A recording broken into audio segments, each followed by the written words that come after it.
I know there has been some confusion amongst Western Canadian anglers, including a few guides I know, as to green drakes and gray drakes and flavs. So in this clip, I'll either clear things up or add to the confusion.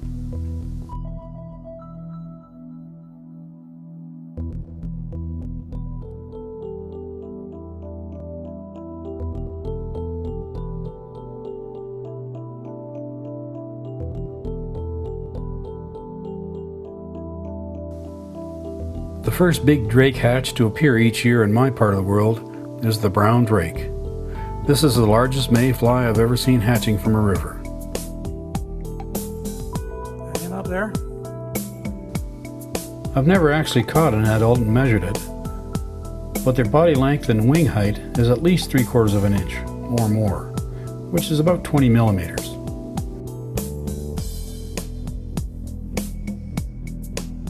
That was a nice sip. Did you see that sip? That was cool.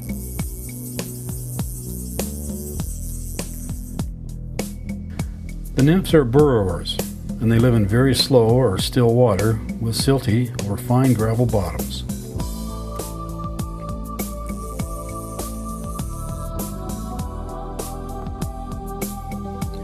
The hatch is short-lived, often only lasting 3 days, but when it's on, it sure can be fun.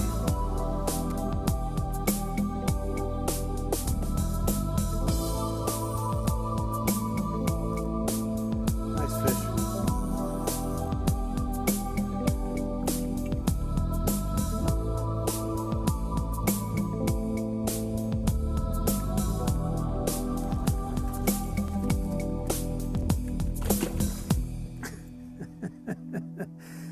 Get the big net.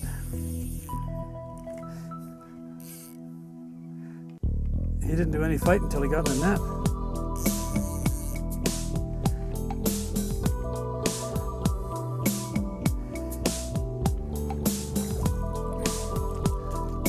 Beautiful fish.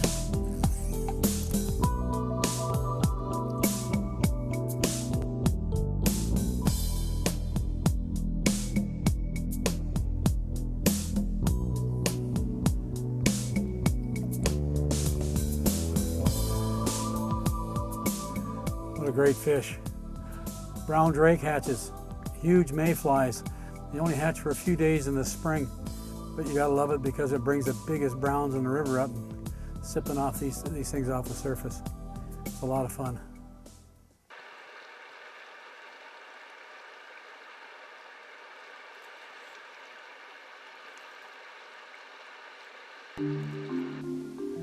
When this hatch comes off, the trout can feed very aggressively.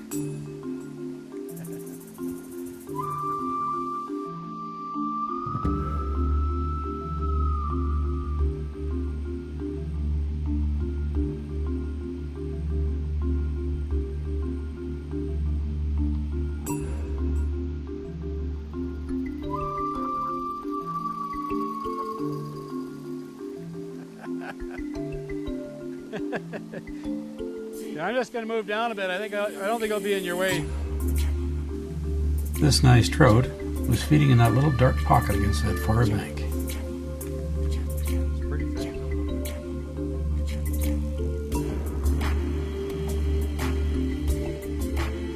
So much for the deep hole in the deep green water theory. Big fish, Russ. I once had a large cutthroat eat my green drake imitation and try to get back under the log he came out from. I broke him off. 15 minutes later, the fish began to rise by those logs again. I hooked and landed the large trout and got my original fly back. When this hatch is on, they can really get after it.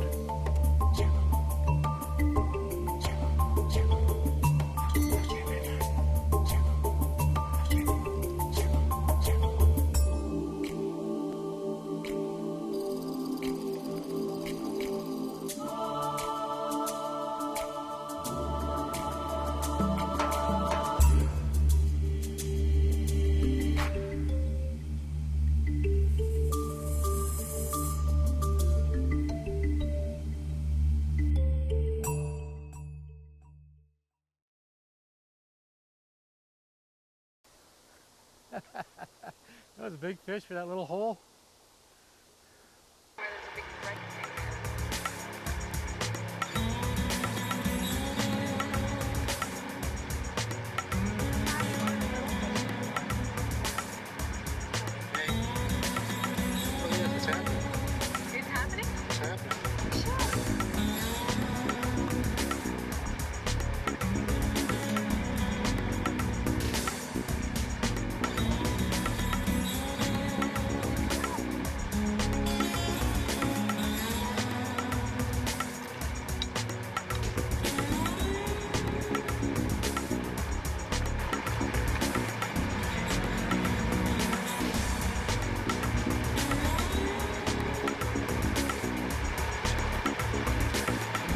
That'll turn into a what?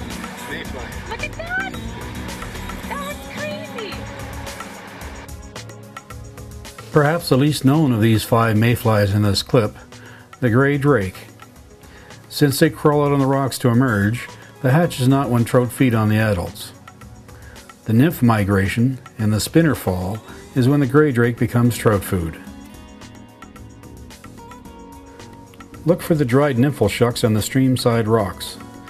If no spinner fall is happening, fishing a large drake or spinner pattern blind can be very productive.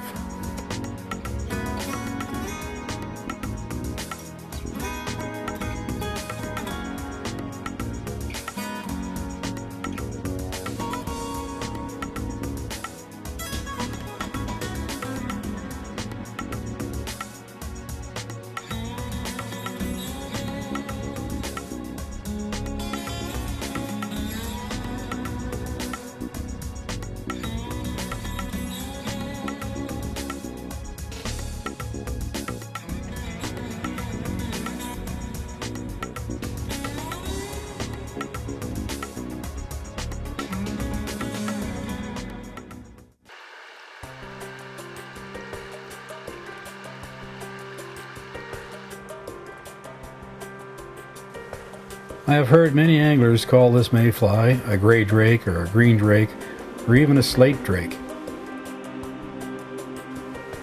This two-tailed cousin to the western green drake can be imitated with a fly one size smaller.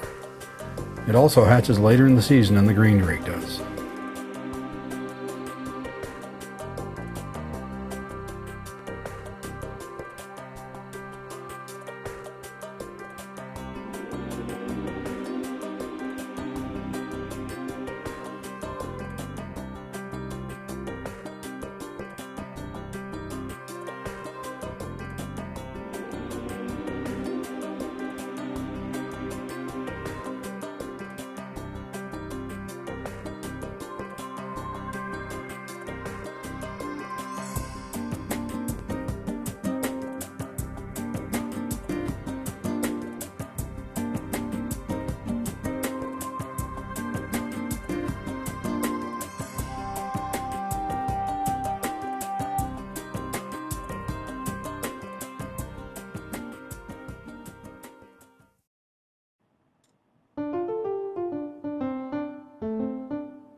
I love fishing the Flavolinia hatch.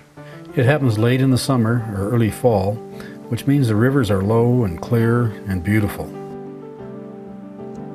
You can often see adult flavs with their smoky blue-gray wings resting on rocks near the water's edge. When I see this, I know the potential's there to have a great day with a dry fly. Well, turn her face down.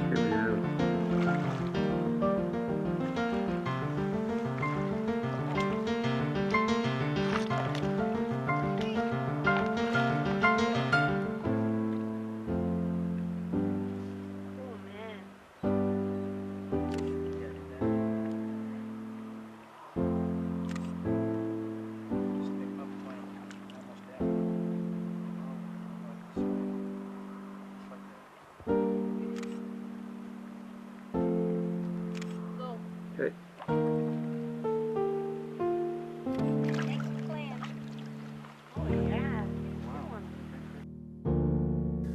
I often use a purple wing thing when the flavs are out. Notice how the wing really grabs the light. For most other drake hatches, I tie simplified paradrakes in a variety of sizes and colors from both natural and dyed elk and deer hair. The wing and extended body are all out of one continuous bunch of fibers.